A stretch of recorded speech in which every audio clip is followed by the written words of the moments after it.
प्राचीन मानव सभ्यता के कुछ ऐसे सबूत मिले हैं कि दुनिया भर के आर्कियोलॉजिस्ट भी हैरान हैं, क्योंकि वो सबूत हमारी आज की मॉडर्न साइंस से कहीं आगे हैं।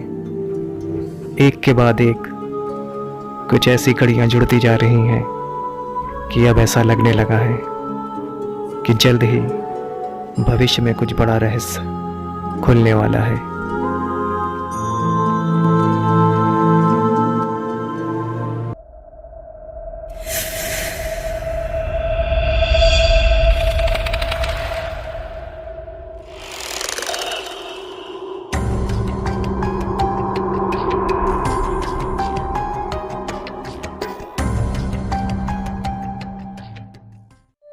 दुनिया भर के शोधकर्ताओं के अनुसार प्राचीन आर्टिफैक्ट्स जो दुनिया के अलग अलग कोनों से पाए गए हैं, वो किसी सभ्यता को समझने के लिए काफ़ी महत्वपूर्ण होते हैं। और एक बात जो उन्हें हैरान करती है कि अक्सर चित्रों में एक हैंडबैग दर्शाया गया है, जो कि आप सभी प्राचीन देवताओं के स्ट्रक्चर्स में देख सकते हैं। मगर सोचने वाली बात यह है कि ये सभी आकृतियाँ अलग अलग स्थानों से, अलग अलग सभ्यताओं से हैं, और अक्सर सभ्यताओं के बीच हज़ारों सालों का अंतर और हज़ारों किलोमीटर्स का फ़र्क है। और उस समय आपसी कम्युनिकेशन का कोई ज़रिया भी नहीं था। तो फिर दुनिया के अलग अलग कोनों से इस तरह के सेम सिंबल्स और स्ट्रक्चर्स क्यों पाए गए हैं? क्या यह एक सामान्य सी बात है? विचार करने वाली बात यह है कि हैंडबैग्स की सेम आकृति है, हर जगह समान ही मिलती है। यह हैंडबैग स्ट्रक्चर तुर्की में मिला है। अब आप इस आकृति को देखिए। इसमें पहली आकृति इक्वाडोर में मिली, जबकि दूसरी आकृति मेसोपोटामिया यानी इराक में मिली। इन दोनों आकृतियों में एक चीज़ समान है, आप दोनों के हाथों में एक समान हैंडबैग देख सकते हैं। अब आप इस आकृति को देखिए, जिसमें पहली आकृति इजिप्ट में पाई गई, जबकि दूसरी अमेरिका में, और दोनों के हाथों में एक समान हैंडबैग है। अब ये अगली आकृति जो कि पत्थर पे खुदी हुई है, मेसोपोटामिया के अनुनाकी देवता की है।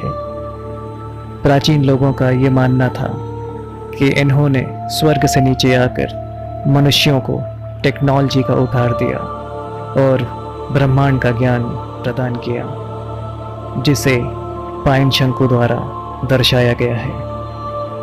और इनके हाथ में भी वही कॉमन हैंडबैग है। इस प्राचीन देवता का स्ट्रक्चर भी इराक में मिला और इनके हाथ में भी वही सेम हैंडबैग है। अब आप इन सारे स्ट्रक्चर्स को देखिए, ये मैक्सिको में मिले और इन सभी स्ट्रक्चर्स के हाथ में हैंडबैग है। ये हज़ारों साल पुराने स्ट्रक्चर्स इंडिया में मिले और आप देख सकते हैं कि दोनों आकृतियों में हैंडबैग दर्शाया गया है। अब आप इन हज़ारों साल पुरानी आकृतियों को देखिए, जिसमें पहली आकृति इंडोनेशिया में मिली, जबकि दूसरी इंडिया में, और तीसरी पहाड़ों पर बनी हुई बैगनुमा आकृति अमेरिका में मिली। और इन सभी आकृतियों में हैंडबैग कॉमन है।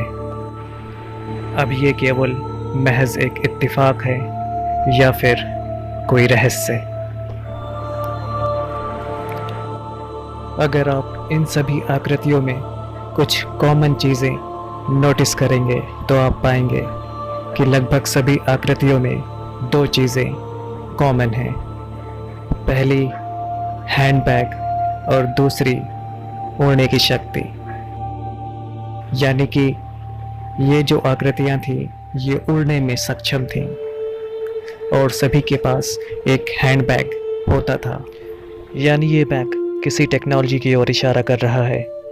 और जैसा कि बताया गया कि ये देवता स्वर्ग से आए थे ये बात अंतरिक्ष की ओर संकेत करती है और अंतरिक्ष में जाने के लिए ऑक्सीजन की आवश्यकता होती है।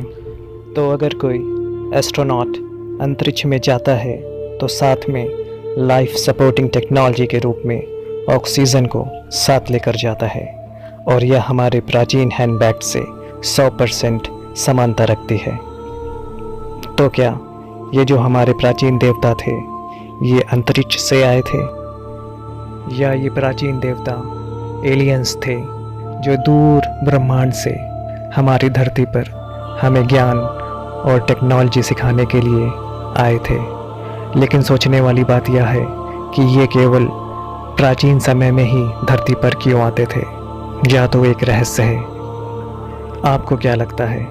कमेंट करके ज़रूर बताएं और वीडियो अच्छी लगी हो तो वीडियो को लाइक करें, शेयर करें और चैनल को सब्सक्राइब करें। धन्यवाद।